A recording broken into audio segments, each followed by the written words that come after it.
First of all, I want to say many thanks to your readers on recognizing what we've been trying to do. I think as a wallet that's kind of targeted for the micro SME segment, it is a good recognition to sort of be endorsed by your readers as the wallet of the year in that particular segment.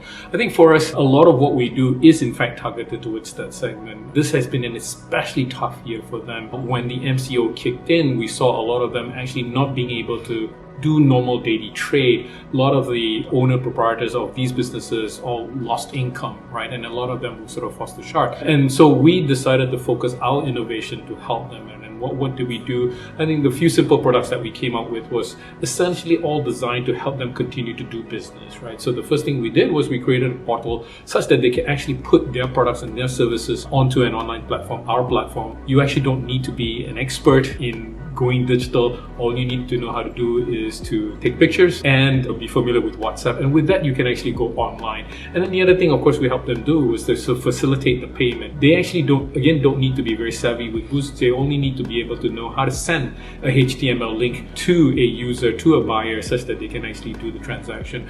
But all of it was sort of focused to ensure that they can continue doing business, because we have too many micro SMEs, too many SMEs actually going out of business in this very, very difficult time. So we're glad that people are recognizing us for being able to help this particular segment. But we'll be more excited if our consumers, your readers, go out and help some of these local heroes, such that they can continue thriving in this very, very difficult time.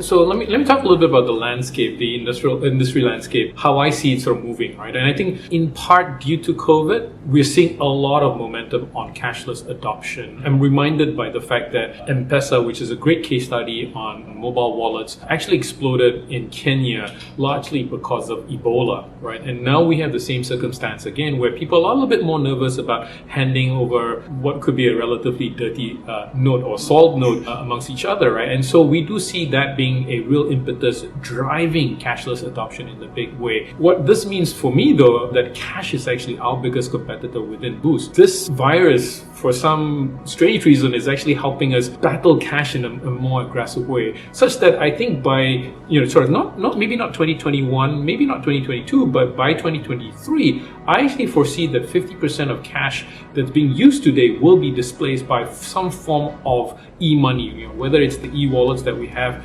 currently, whether it's NFC credit cards, etc., etc. I think that there's going to be some major displacement. In terms of Boost, I think you saw the innovation this year that was very, very focused on helping a segment of traders, a segment of businessmen continue to trade. I think what we're going to continue doing is to focus on innovation that actually supports consumers' need to move away from using cash altogether, right? So I won't go into specific details. They're still in the works. We will definitely invite PC.com in our next launch. Hopefully it's not virtual. Hopefully we'll do that physically. But you'll see some of these innovations where it's really, really focused on helping our consumers move away, wean cash away, and finally kind of put the nail on the coffin on a form of payment that's been around for hundreds of years.